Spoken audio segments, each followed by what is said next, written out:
Olá galera, tudo bem? Bem-vindos aí a Cultive. Eu sou a professora Mariana Moreira Neves e começo hoje com vocês a matéria de Direitos Humanos. Então, para a gente introduzir, a gente precisa falar um pouquinho da teoria geral dos direitos humanos. O que é, como que aconteceu, da onde que veio, por que que existe e por aí a gente vai. Então, vai ser uma caminhada muito gostosa, muito divertida, que vocês conseguem ver na prática isso. Então, isso que torna a matéria gostosa de se estudar. Então, espero que seja tão proveitoso aí para vocês, quanto é para mim falar sobre esse assunto. Então, vamos começar, gente. O que são os direitos humanos? A gente tem como classificar? Existe um conceito fechadinho sobre o que é direito humano? Não tem. Então ele é um conceito vago, é um conceito amplo, impreciso, polissêmico, que vai envolver aí uma multiplicidade de conceitos por falta de fundamentos comuns.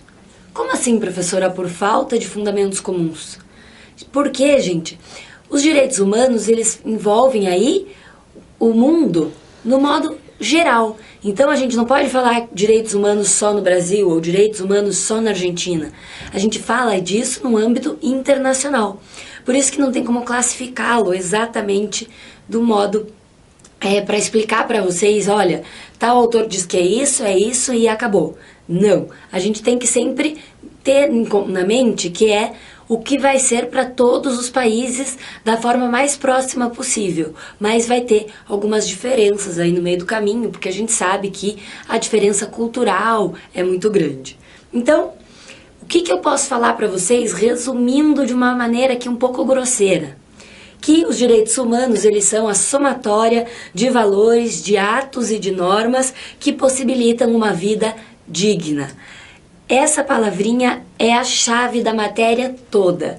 Se você entender que quando a gente fala de direitos humanos, a gente está falando de dignidade da pessoa humana, eu já vou ficar feliz. Já não precisa de mais nada, tá bom?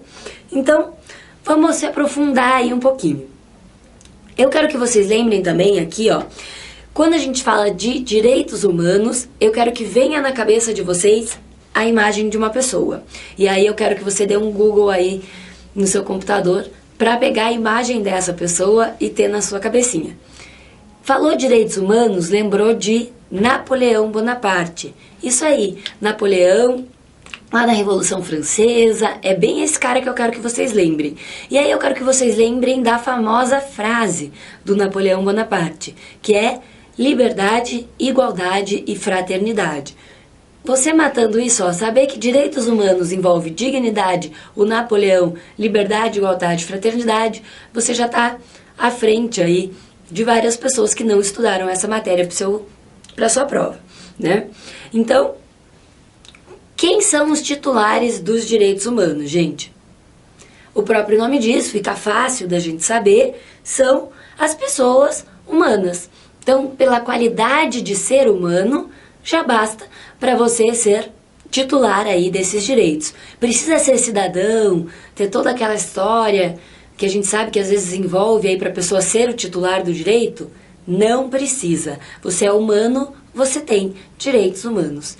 E aí, tem vezes que os alunos me perguntam, professora, e os animais? Os animais possuem direitos humanos? Fica até feio quando a gente forma a frase, né?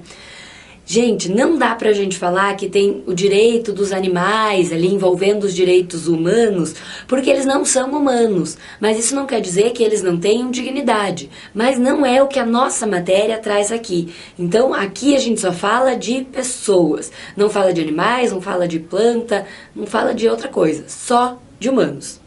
E onde estão previstos aí esses direitos humanos, gente? Eles podem estar previstos de diversas formas, tanto na lei, numa lei internacional, quanto numa lei de âmbito nacional, pode vir em tratado, convenções, acordos, pactos internacionais, pode ser o costume, pode ser uma jurisprudência, pode ser tanta coisa que não tem como dizer aonde está previsto de uma forma única esses direitos humanos. E qual é o alcance dos direitos humanos, então? Ele pode ser de âmbito nacional e de âmbito internacional. A gente vai conversar tanto sobre isso que isso vai fluir muito naturalmente aí na sua cabeça. Então, como são elencados os direitos humanos, gente?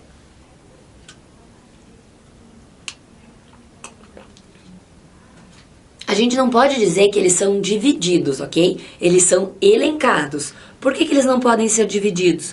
Porque um complementa o outro. Um não vai existir sem o outro.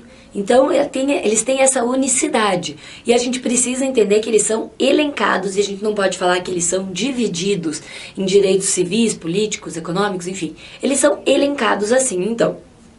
Os direitos civis, que vai ser aqui, né? Uma vida com segurança, o direito à vida, né? Desculpa. Aqui, ó. Vida, segurança, justiça, liberdade, igualdade.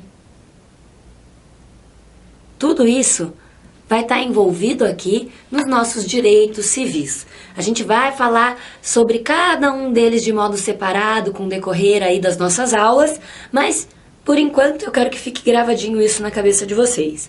Os direitos políticos, então, nada mais são do que aqueles direitos de participar da vida política. Os direitos econômicos, o próprio nome diz, a gente não precisa, né, se envolver aí muito nesse termo.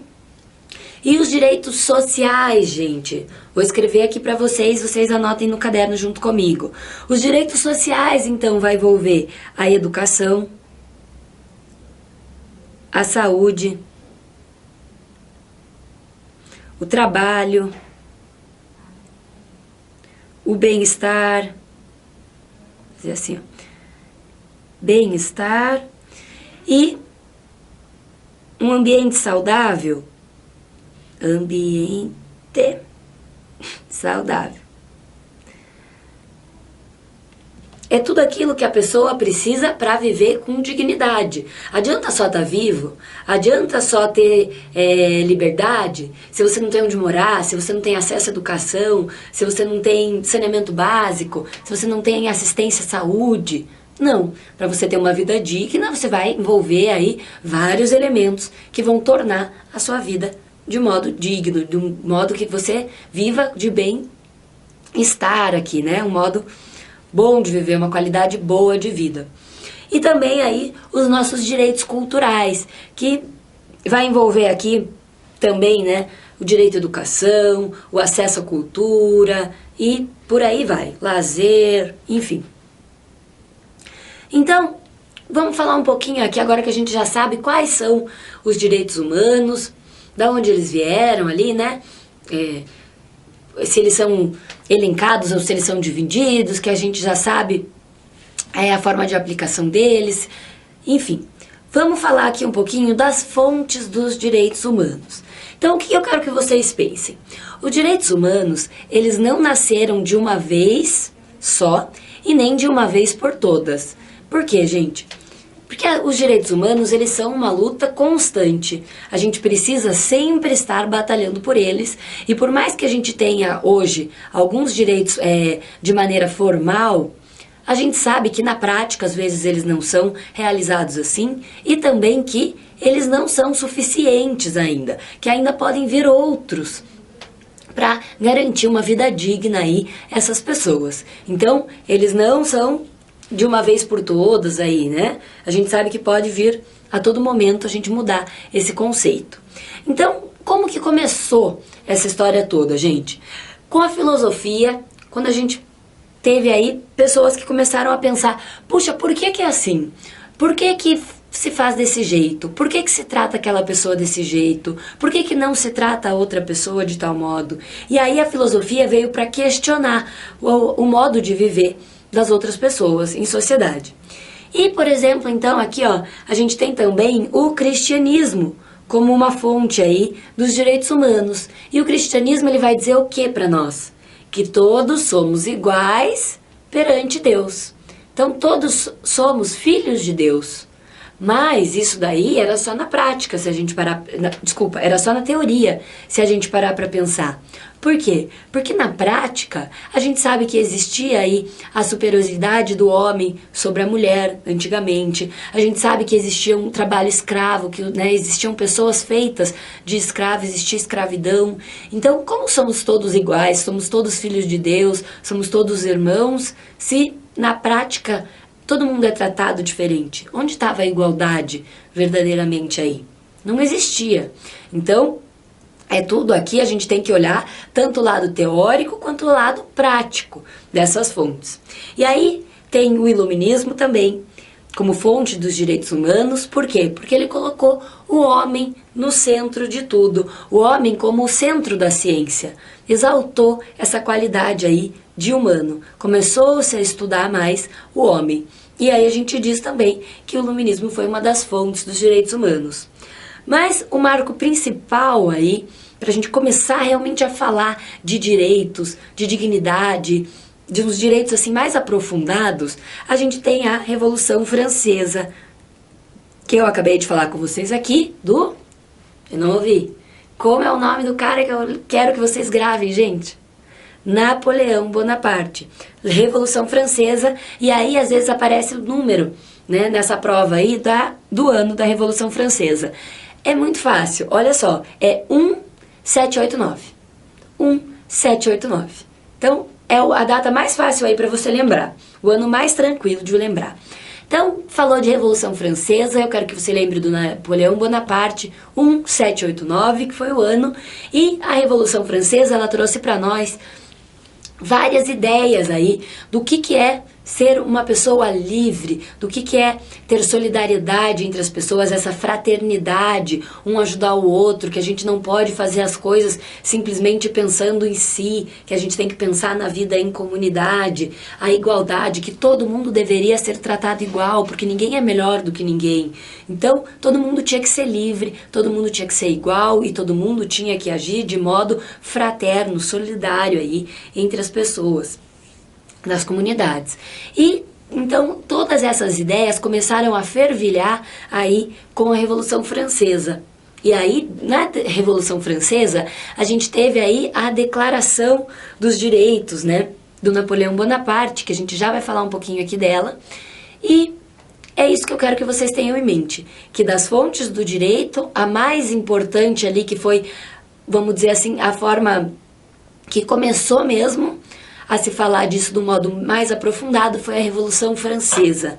Mas, formalmente, a gente pode dizer que os direitos humanos, eles surgiram a partir da Segunda Guerra Mundial. Por quê, gente? Por que a gente tem que falar da Segunda Guerra Mundial? O que teve aí na Segunda Guerra Mundial? Eu quero que vocês lembrem das atrocidades cometidas aí pelo nazismo, o stalinismo, por todas essas correntes aí, que geraram muitas mortes. E aí as pessoas começaram a ver o quão volátil é a vida. Que no momento você estava vivo, de repente você não estava mais, você não precisava ter cometido alguma coisa, né, um erro ali, ser condenado por algo, mas a sua vida, ela se esvaía de um modo muito rápido. Então, precisou aí se resguardar a vida de um modo mais precioso ali, então, né? De um modo mais seguro, de um jeito que realmente as pessoas entendessem que não pode ser assim, não pode sair matando todo mundo, ninguém pode perder a vida assim de um instante para o outro. Então, as pessoas têm direito, elas têm que ser tratadas de forma digna, elas não têm que ser tratadas aí como bonecos, como fantoches de determinadas ideologias. Então, pensou em direitos humanos, fonte dos direitos humanos, as mais importantes são Revolução Francesa e Segunda Guerra Mundial. E a partir da Segunda Guerra Mundial aí, a gente teve a criação da ONU, que é a Organização das Nações Unidas. Então, aqui ó, só pra gente falar aqui novamente, para ficar grudadinho na sua cabeça. Revolução Francesa, liberdade, igualdade e fraternidade. Foi a afirmação aí dos direitos humanos e a gente teve então a Declaração Universal dos Direitos do Homem e do Cidadão, que é do Napoleão Bonaparte. Então essa declaração, ela dispunha aí sobre a inalienabilidade, inviolabilidade, imprescritibilidade dos direitos naturais pertencentes não apenas a determinada casta, a determinada classe social daquela época, mas sim a todos os homens pela simples condição de humano.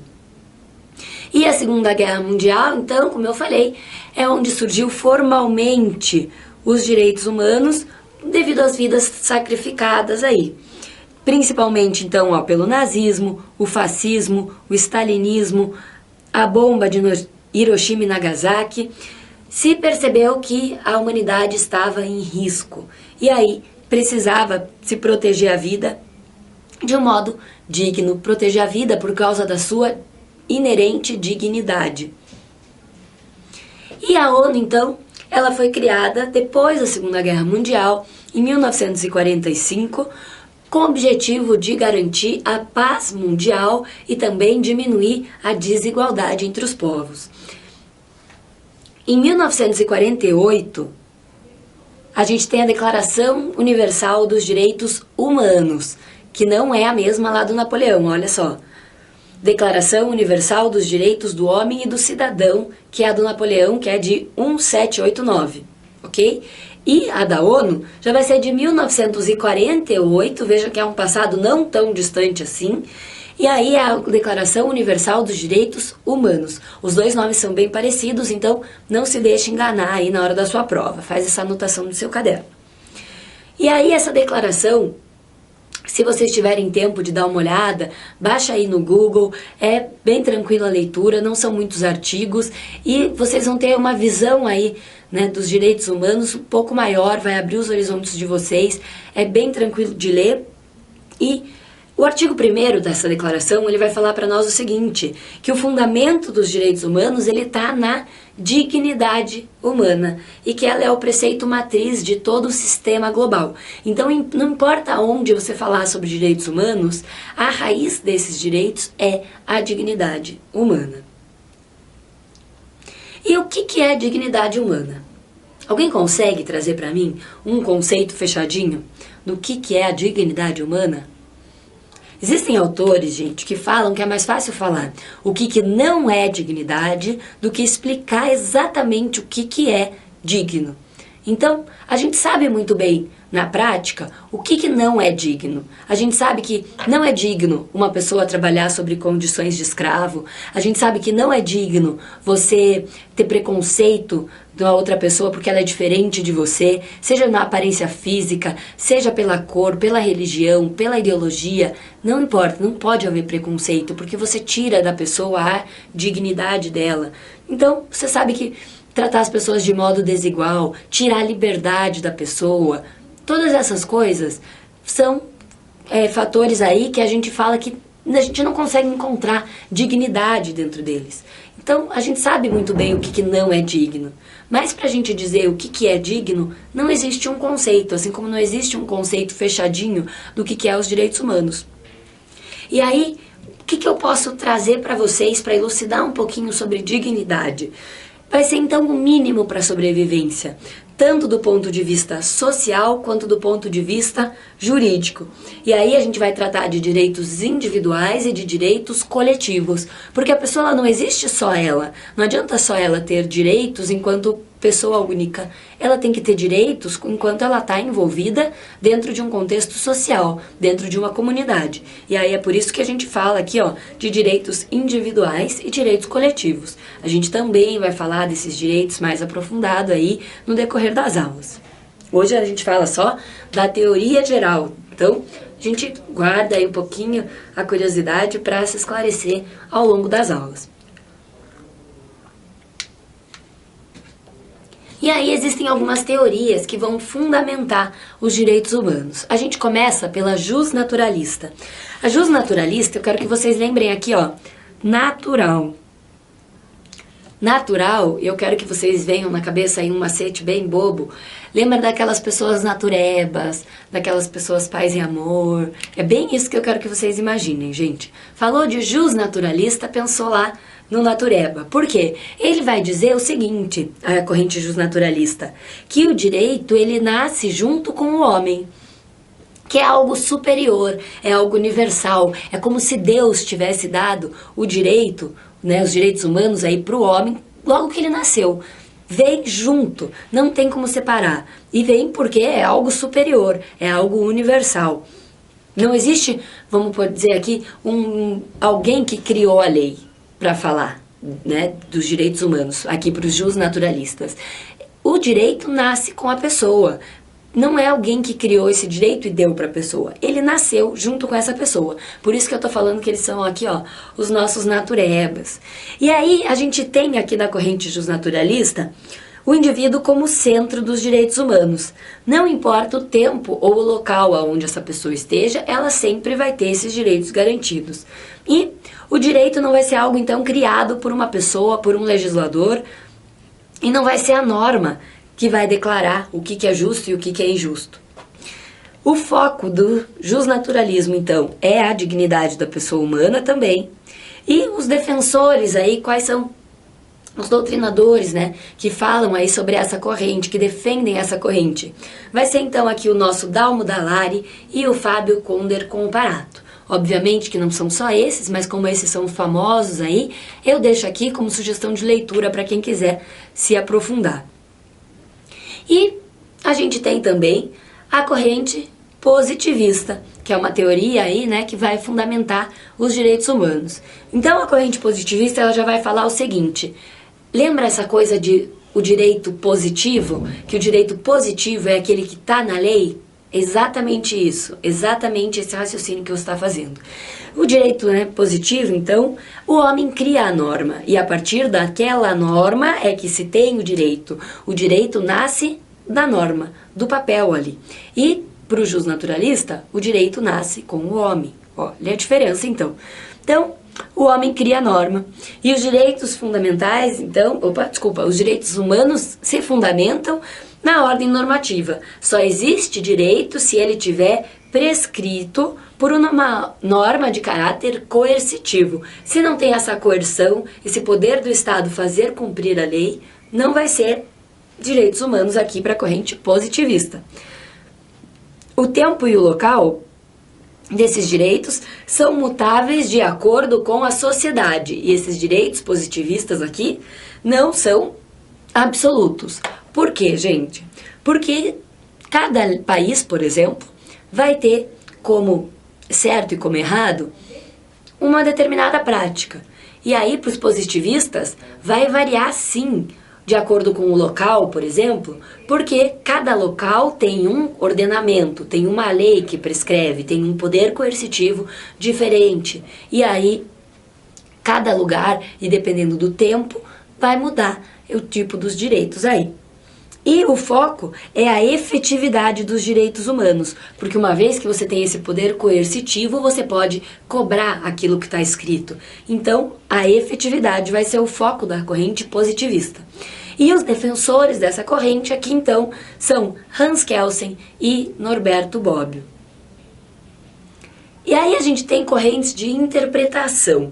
Aquelas duas que eu acabei de falar são teorias que fundamentam os direitos humanos. E agora eu quero que você faça um risco aí no seu caderno para organizar e coloque correntes de interpretação. A gente tem duas formas de interpretar os direitos humanos, gente. A gente fala que é a corrente relativista e a corrente universalista. Então vamos começar aqui pela relativista. Para a relativista, tudo é relativo. Então aqui, ó. Tudo é relativo. Como assim, professora? Como tudo é relativo para os direitos humanos? Ou é ou não é? Então, não é bem assim, gente. As pessoas aí adeptas dessa corrente acreditam o seguinte, que a cultura e a moral de uma sociedade, elas devem ser respeitadas. E mesmo que elas estejam causando prejuízos aí aos direitos humanos considerados ali, né, daquele local. Então, a cultura e a moral prevalecem sobre a lei. É isso que eu quero que você tenha em mente. E deve-se respeitar o multiculturalismo dos povos. acreditam aqui que impor os direitos humanos seria impor uma lógica de um só povo ao resto do globo. O que os relativistas acreditam, gente? Que você tem que respeitar o modo de viver de cada povo, porque se a gente tem os direitos humanos, ele surgiu de algum lugar. Então, se ele surgiu de algum lugar, alguém inventou. E se alguém inventou, não é igual para todo mundo. É a verdade daquela pessoa. Mas para outra pessoa, aquilo não pode não ser verdade. Então, é isso que eles falam aqui. O exemplo que eu tenho para vocês é um pouco ali chocante, né? Mas é o que vai ficar gravado aí na sua cabeça, que é como eu aprendi também. Gente, o que é a corrente relativista? Tem muitas tribos indígenas, por exemplo, eu não estou generalizando e eu não estou classificando nada, não estou falando que é certo ou que é errado, mas a gente sabe que existe tribos indígenas que realizam, por exemplo, aqueles rituais de enterrar a pessoa que tem uma deficiência. Eles enterram essa pessoa viva porque ela não vai conseguir sobreviver. Então, tem casos aí de gêmeos também, que tem tribos que fazem isso. Então eu não sei dizer exatamente para vocês como que acontece. Mas eu quero que vocês tenham esse exemplo na cabeça de vocês. É você tirar a vida de uma pessoa, um prejuízo aí para os direitos humanos, simplesmente por você acreditar que ela não vai ter condições de sobreviver sozinha? Que ela não vai ter condições aí de viver nesse mundo aí tão selvagem, sozinha? Porque ela tem uma deficiência, ou porque se acredita aí que ela é amaldiçoada, ou qualquer coisa desse tipo? Sim, para os direitos humanos, como a gente vê aí, né, de uma maneira mais positiva, a gente pode ter esse ritual dessas tribos indígenas como uma afronta aos direitos humanos. Mas a corrente relativista vai falar o seguinte: para esse povo que realiza esses tipos de rituais, isso é a verdade, isso é o correto, isso é o justo, isso é o digno. O indigno seria deixar aquela pessoa viver sofrendo pelas qualidades que ela tem. É deixar essa pessoa tendo dificuldade de sobrevivência. Isso é indigno. Então eles fazem porque eles acreditam que a dignidade seria, então, realizar o ritual. Então, entende a diferença? É relativo, depende de onde você está, depende do que as pessoas acreditam. Ninguém pode impor a sua cultura ao outro para a corrente relativista, ok? E aí, a universalista, eu quero que vocês pensem diferente. A universalista é aquela que vem impor uma forma só, com uma forma correta de se viver, que aí vai ser a implementação global dos direitos humanos. Em qualquer lugar do globo, tal prática é considerada indigna. Então, não importa o costume local, não importa o que a tribo pensa, o que a outra religião pensa, o que as outras pessoas dos outros países pensam. Existe uma forma só para todo mundo de dizer o que é digno. E os direitos humanos, então, para a corrente universalista, vai estar acima de qualquer lei, de qualquer cultura e de qualquer Estado aí, qualquer imposição do Estado. Outro exemplo aqui, para a gente visualizar a corrente relativista, é, por exemplo, o uso da burca, né, em determinadas regiões aí. Para nós aqui do Brasil, que não somos acostumados com esse tipo de cultura, a gente não vê as pessoas na rua, a gente não sabe exatamente por que elas usam, por que para elas aquilo é tão importante, como elas acreditam, enfim.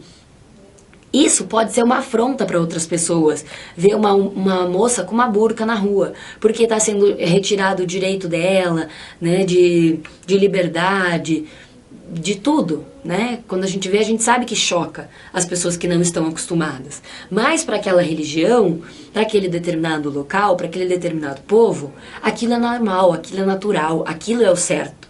Então essa é a corrente relativista, tá?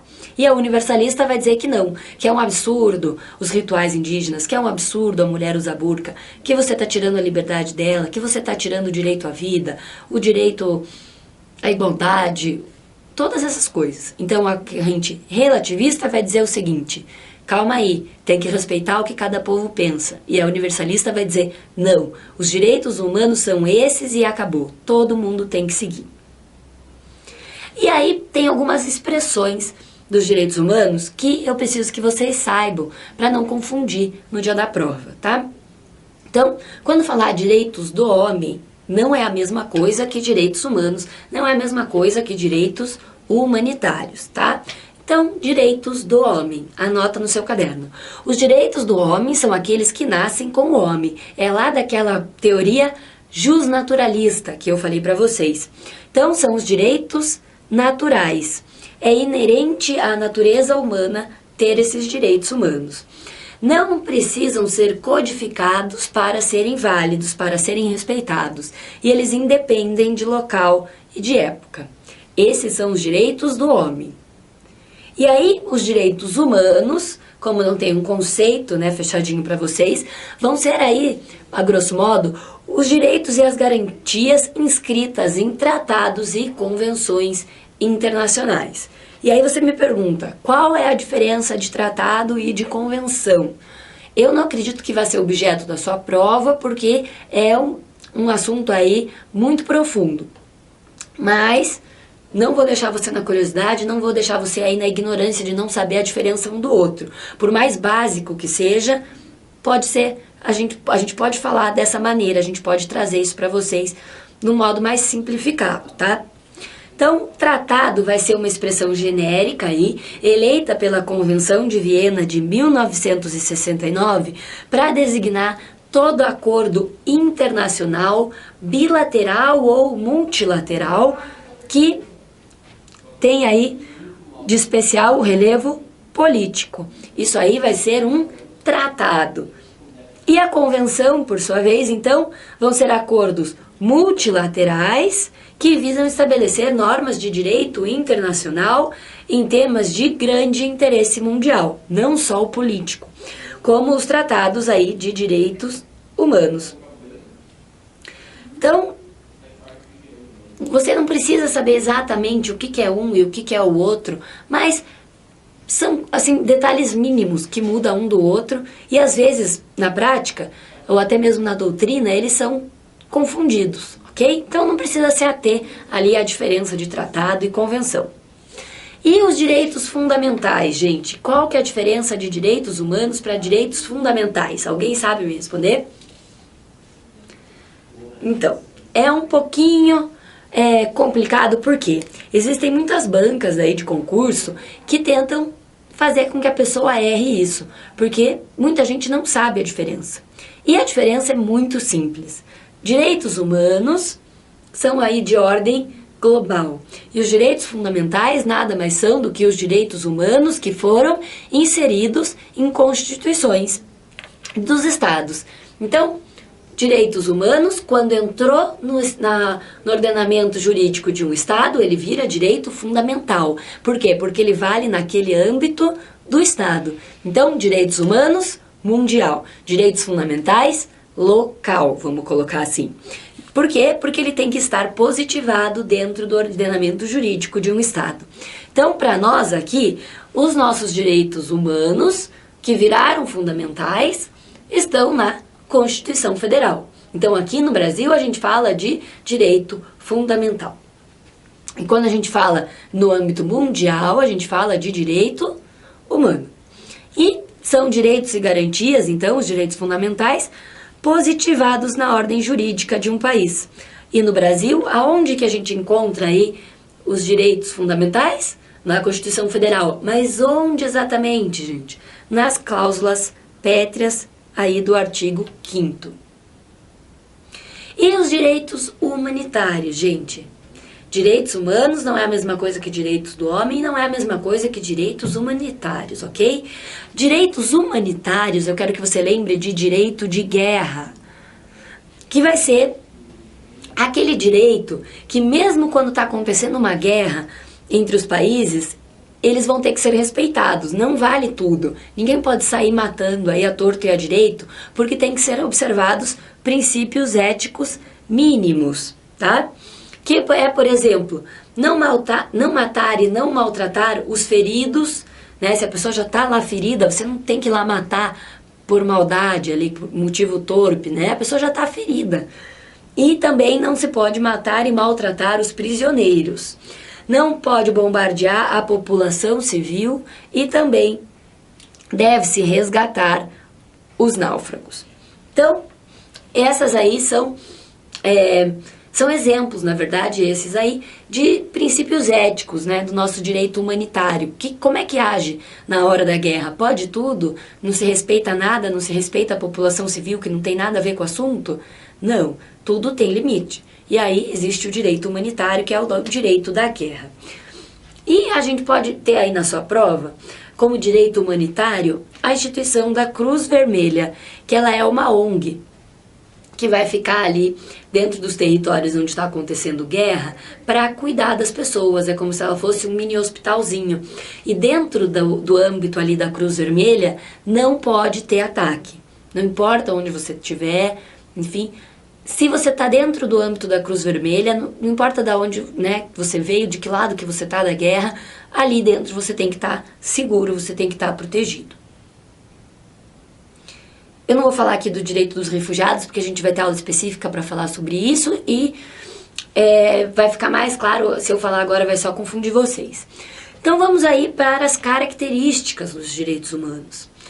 E são várias, gente. Então anota no caderno, as que você já souber não precisa anotar, porque você já deve ter estudado os conceitos em outras matérias, mas a gente vai passando aqui de modo para esclarecer vocês aí.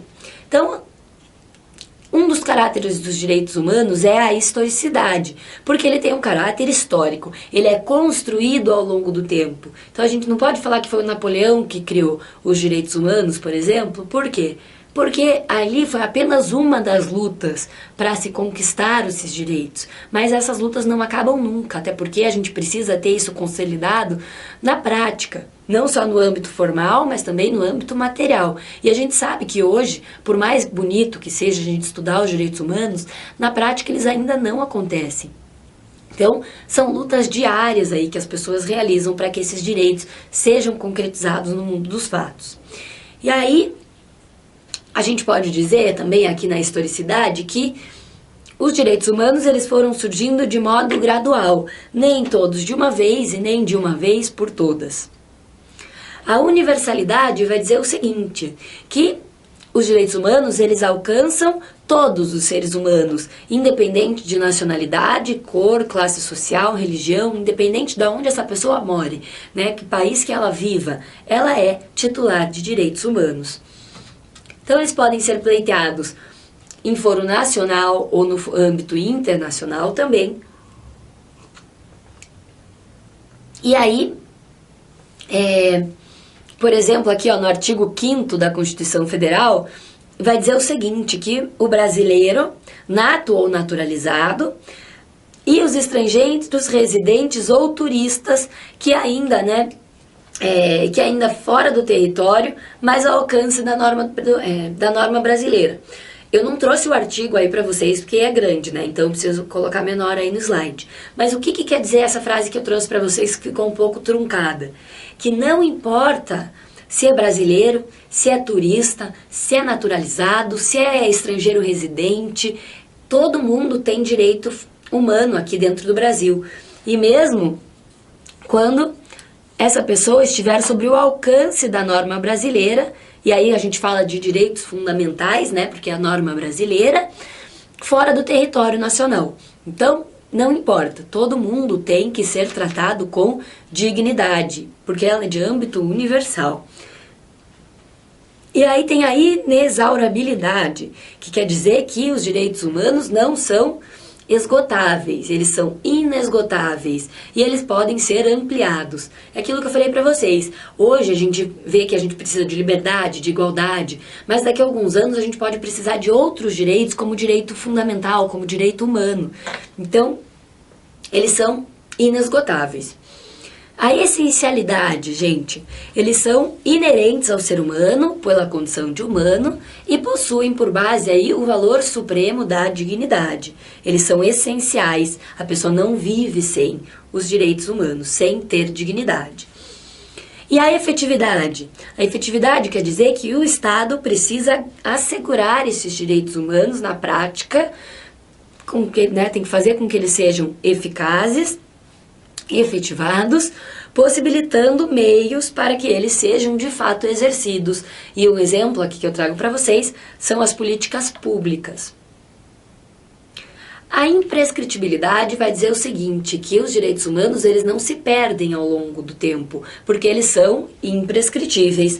Não se prescreve esse direito pela falta de uso dele, exceto aí os direitos de natureza patrimonial. A gente sabe que um dos direitos humanos, quer dizer, né, a gente aqui no Brasil, por exemplo, os nossos direitos fundamentais, a gente tem direito à moradia. E aí a gente fala, mas e o uso capião? A pessoa pode perder o terreno ou a casa dela.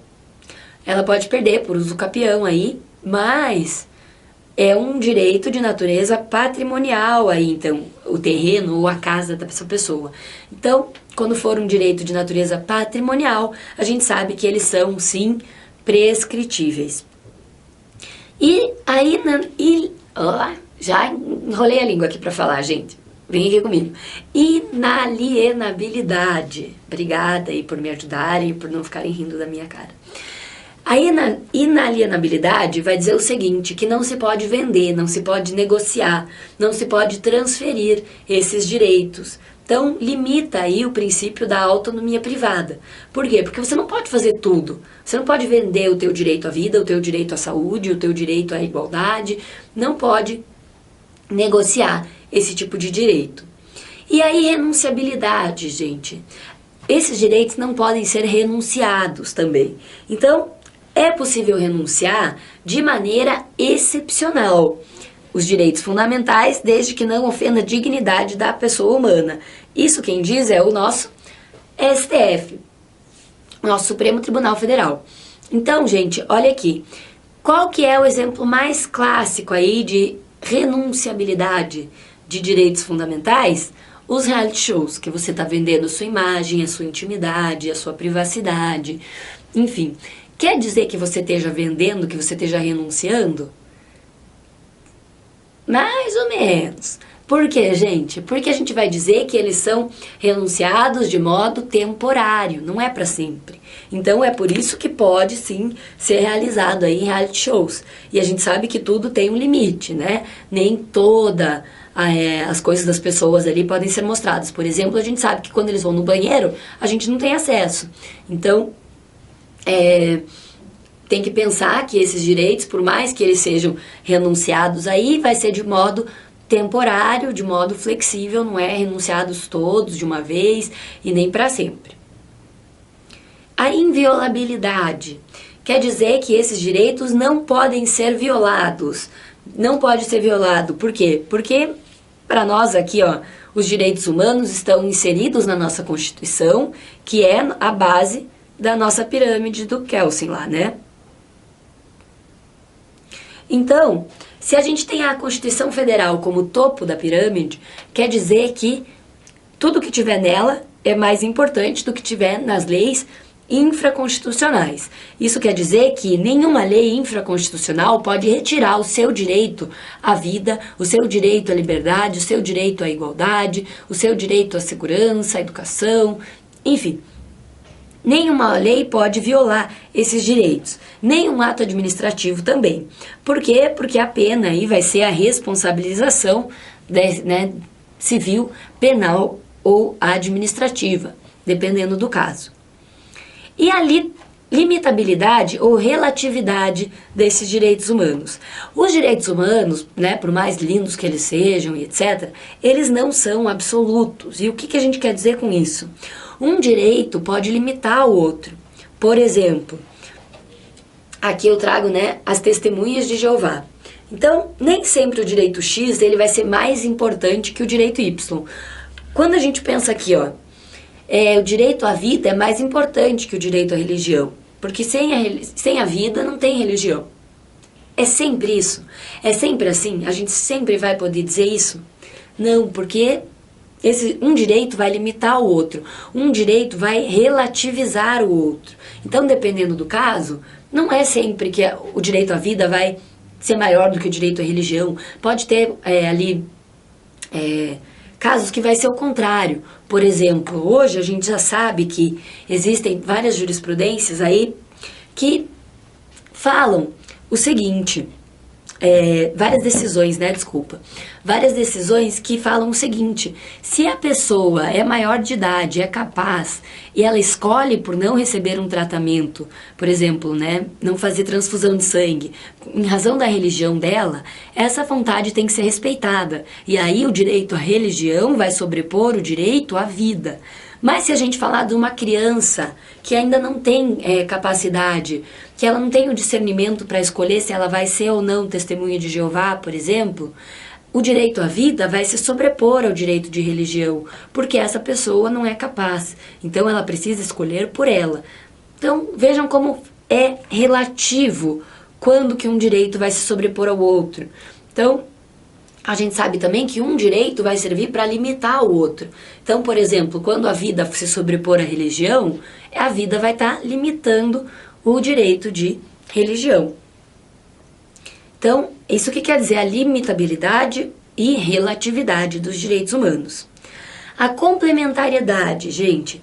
Os direitos humanos, eles devem ser observados em conjunto, a gente não pode dividir, porque um complementa o outro, um não existe sem o outro. Então eles estão ligados, não são elementos isolados. E não há uma hierarquia entre os direitos humanos, como a gente acabou de ver, um vai às vezes limitar o outro, um vai ser relativizado enquanto ao outro, mas não existe uma hierarquia realmente. Galera, então, como o assunto é muito extenso, eu vou dividir essa aula em duas, tá? Então, pausa o vídeo agora e continua no próximo vídeo. Então, não deixa de assistir o outro vídeo, que essa aula ainda não acabou.